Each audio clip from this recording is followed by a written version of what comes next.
um pezinho na semifinal, precisa vencer o jogo de volta, é claro, precisa apresentar um futebol convincente na partida de volta.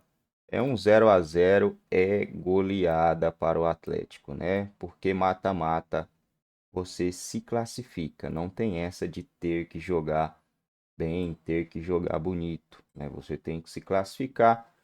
Belo exemplo dado aí pelo comentarista, né, sobre o Real Madrid, que não jogou bem, não foi campeão nas últimas duas Champions League, dando vareio, mas foi campeão, né? As últimas duas que eles venceram não foi jogando bonito, não foi jogando bem.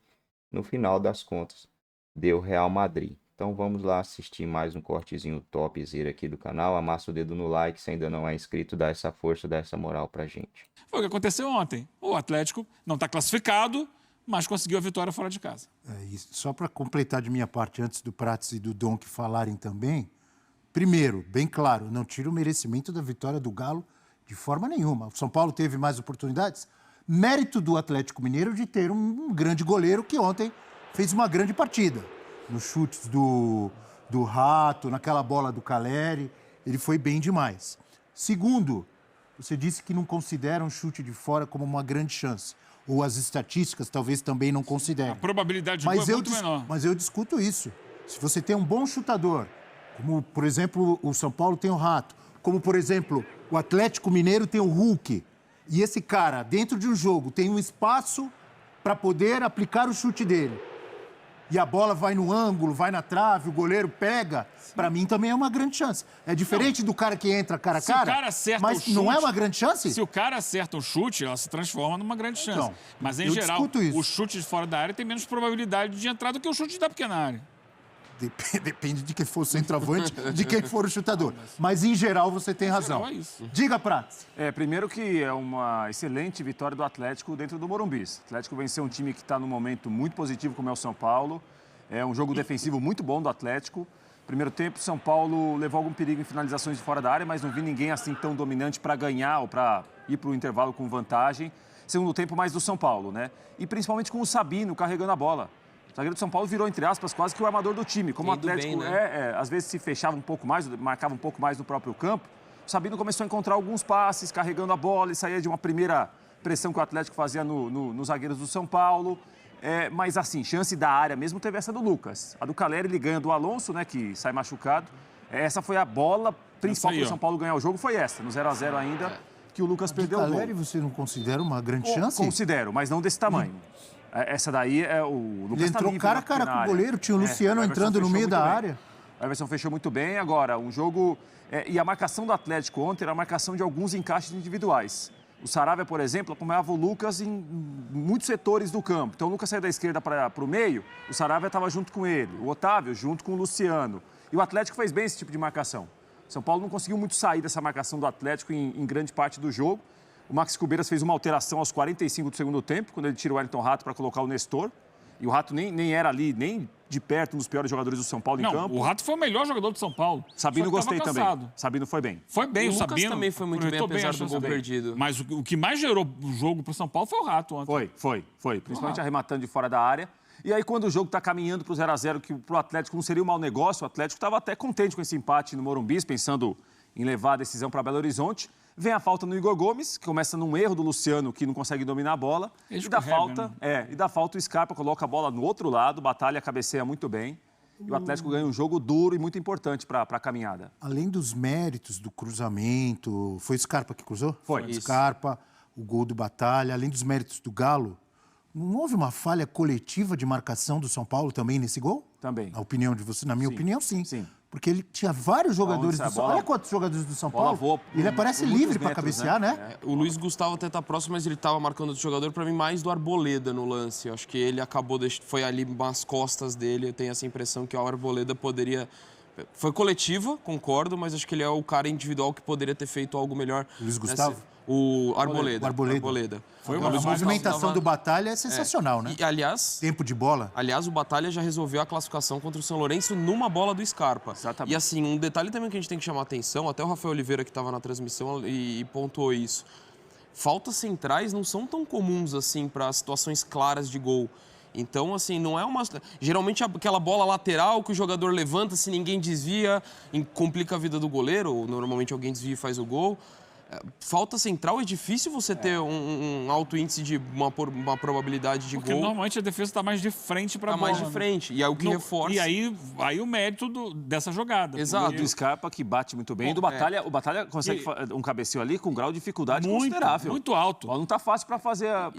Mas quando ele faz a opção por esse cruzamento tão aberto, né? Eu estou brincando de terceira trave aqui, né? Eu imagino até é que seja uma jogada ensaiada, hein? defesa é uma opção justamente para evitar, porque se a bola vai no meio, a zaga tem mais facilidade. Exato. E a zaga está esperando. Você vê que o tempo inteiro a zaga está esperando a bola no meio. E conforme ela vai viajando, os caras, essa bola está passando. Não imaginavam que ela fosse do outro lado. E aí, indo do outro lado, dificulta o posicionamento da defesa. E aí, claro que é ensaiado, porque não era à toa que o Batalha estava fechando do outro lado lá para cabecear. Mas sim. Como lembrou o Dom, que não é a primeira vez que acontece. Aí tem mérito e demérito. Tem mérito do Atlético, muito mérito do Atlético, óbvio. Né, na cobrança excelente do Scarpa, na grande finalização, mas também tem um pouco de indecisão da defesa do São Paulo. Mas essa bola não vinha aqui, tem que estar pronto para todo tipo de batida. Né? E em relação ao jogo, tem um aspecto para mim que eu acho muito determinante. O Eugênio até falava, né? Talvez, não sei se o São Paulo empurrou o Atlético ou o Atlético que adotou essa postura. Eu arriscaria dizer que foi muito partiu do Atlético também, reconhecendo o momento que não é bom do time. E do outro lado você tem um time que é muito forte em casa, está muito mais consolidado, e o Atlético defensivamente tem sofrido. A gente pega, até voltando do exemplo da Libertadores, o São Lourenço não é um grande time, vinha dos piores ataques do futebol argentino na época do confronto, e produziu muito, sobretudo em BH. Então acho que o Atlético, assim...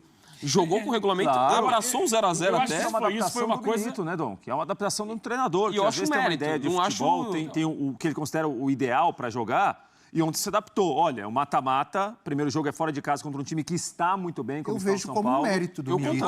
Eu ter mudado. Eu falo num tom elogioso em relação ao Milito, porque... Agora, eu não sei se essa era uma ideia anterior ao jogo, porque pode ter sido também durante o jogo. O início não é um início de tanto domínio do São Paulo. Não, isso é um início um pouco mais disputado.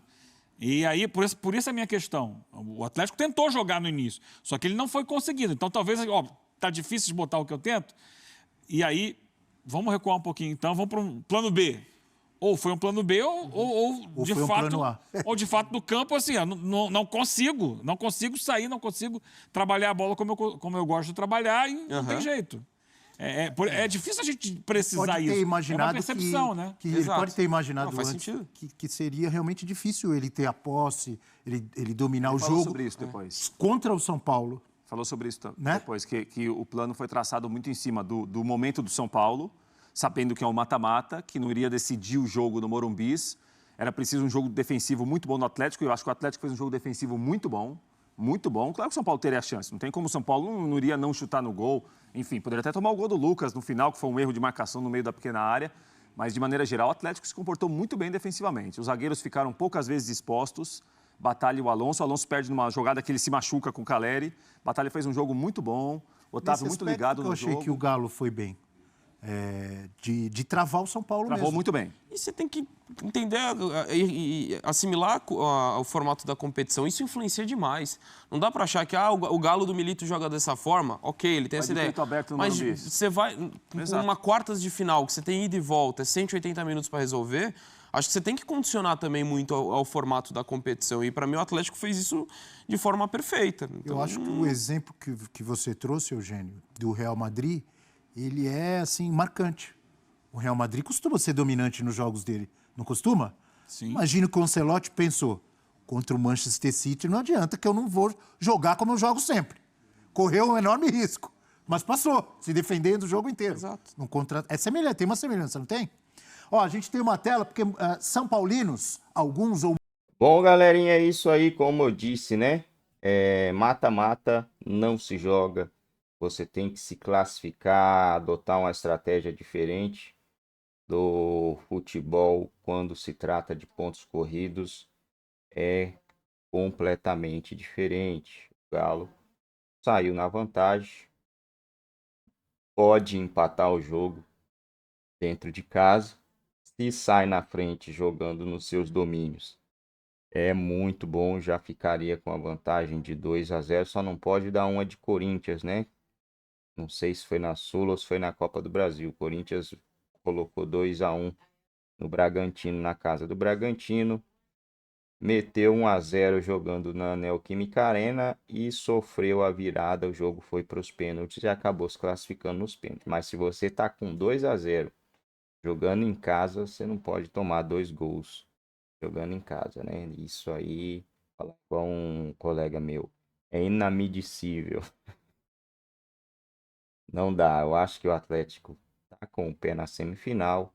Acredito que vai se classificar diante do São Paulo aí, atual campeão, e enfrentar o Vasco. Acho que o Atlético enfrentará o Vasco da Gama na semifinal, ou podemos repetir também a final, né, aonde o Galo destruiu o Atlético Paranaense 4-0, se eu não me engano, né, o primeiro jogo. Já vou dar uma olhadinha aqui. Se foi isso mesmo, deixa eu dar uma olhada aqui. Copa do Brasil. Mas para mim foi esse resultado aí mesmo. 4-0. Cadê? 2021. Isso, 4-0 não, né? Foi 4-0 e depois 2-1 na casa dos caras. Placar agregado 6-1. O Atlético Mineiro, rapaz, naquele ano ali, em 2021, nas oitavas, o Atlético. Não, não foi oitava, né? O Atlético eliminou o Remo, venceu as 2 partidas, venceu o Bahia depois 2-0 e perdeu por 2-1 jogando na casa do Bahia.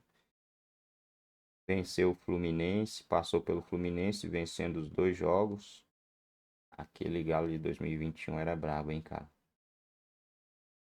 Atropelou o Fortaleza 4-0 no primeiro jogo e 2-1 no segundo jogo. Nem parecia Copa do Brasil, né? O Atlético Paranaense, o Flamengo vencia por 2-0, né, na casa do Atlético Paranaense, e depois perdeu o segundo jogo por 3-0 no Maracanã.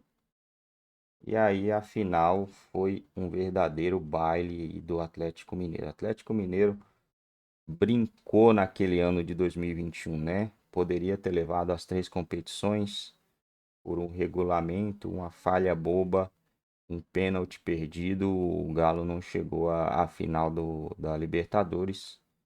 Poderia sim ter levado as 3 competições.